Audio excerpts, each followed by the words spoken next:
Or do y'all think I'm being a little biased because I don't particularly like Microsoft? So you said IE9 is better than the GPU thing, but that's just one of the things people are citing. It's one of the things IE does well that nobody else really does well publicly right now. So I'm saying, what about JavaScript, page rendering speed, download, upload, ping? Overall, from what people have been able to get their hands on and what people have saw, it seems to do all of that very well. Again, I'm waiting on the final product.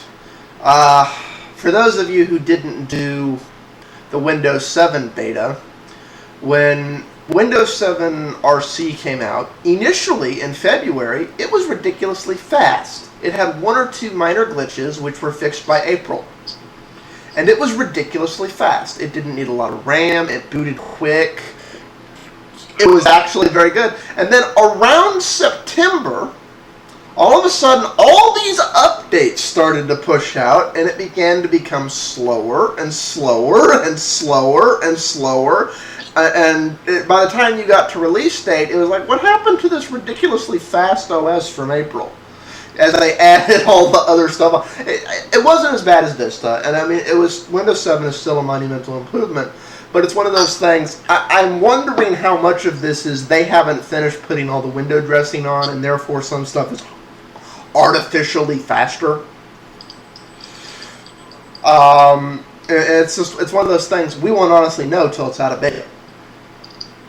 Until IE9 is officially the Microsoft browser of choice, which supposedly is going to happen somewhere fourth quarter this year and second quarter next year, but there's no official date from Microsoft, so that's just analyst guess based on where IE9 is at this point.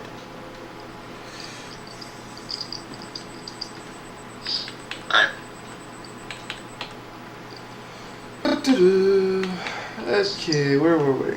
Okay, I guess. Let me see.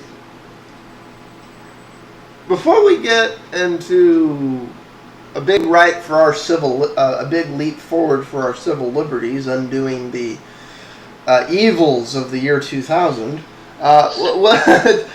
What is this social media thing you posted, Leo? I haven't even had a chance to read it.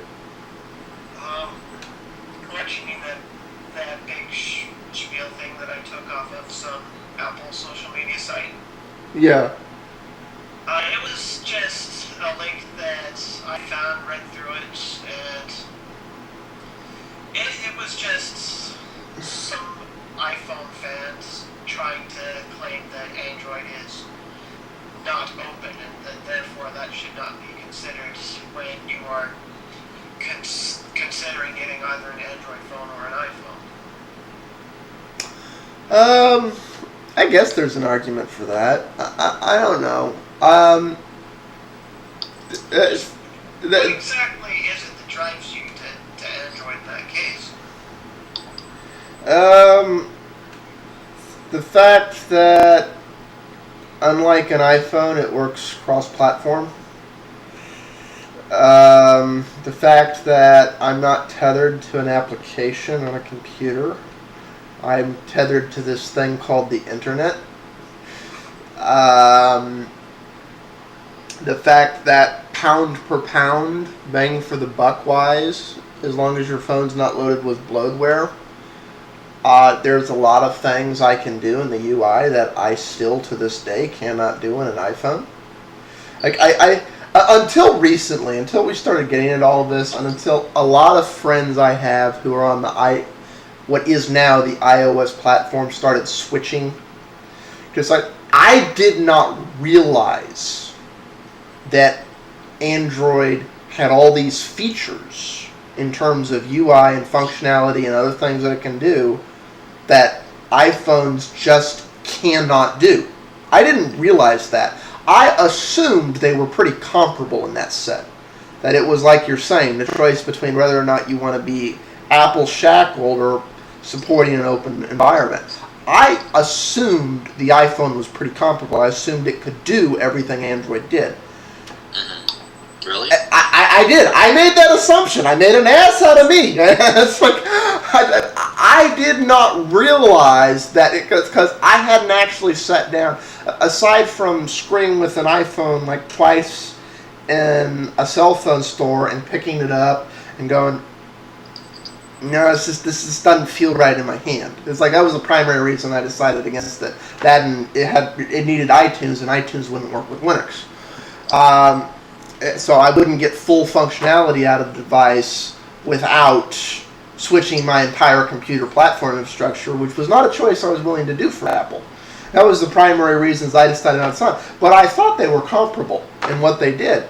But, as I've shown in the videos I've been doing with Mr. Bid, and as many of my friends who abandoned the iOS platform for Android have pointed out to me, it's like every day, or every time I see them, they've got a new thing. Oh, why didn't you tell me Android can do this? It's like, and one of them's on a backflip.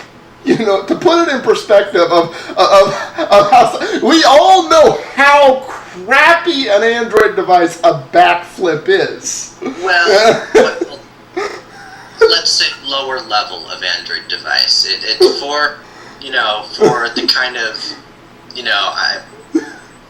for compared to the other Android devices, yeah, but compared to devices, when it first came out, it wasn't that bad. Yeah, but it's like every day I learn something new that the iOS platform doesn't do from these people. I'm like, you're kidding me. And these are things that make my head hurt. That's like. No, though. I mean, people. When borrowing somebody else's phone or just looking at it, whatever. What kinds of things are you talking about?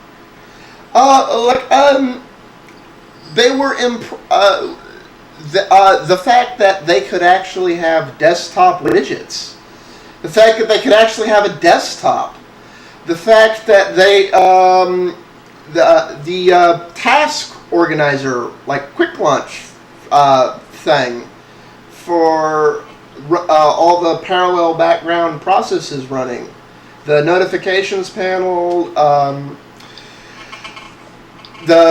Until recently, one of the things they were just nuts about was multitasking. But also, it's one of the big things, and I didn't realize this, most of the iOS applications are Wi-Fi only.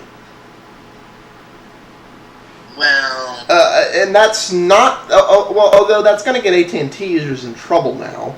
But on Android, that limitation is not artificially imposed. And that, like, if you have I'll give you an example. I didn't know this, but 9 times out of 10, if you download a streaming video app like Ustream or Sun or other things like that on the iOS, it only works over Wi-Fi. On Android, all of them work over both Wi-Fi and cell phone. Well, I mean, you're saying on Android, but there are Android phones, does it depend on the carrier at all? No, it depends on the app. And for the most part, the apps in the marketplace let the end user decide how they want to use it. Because, there is the using voice and data at the same time, and the Android phones on AT&T, even though they're worse, do allow you to do that, versus the Verizon ones. Yeah, well, it's like me and Bit went over this, son. Yeah, that's a limitation of the U.S. CDMA technology.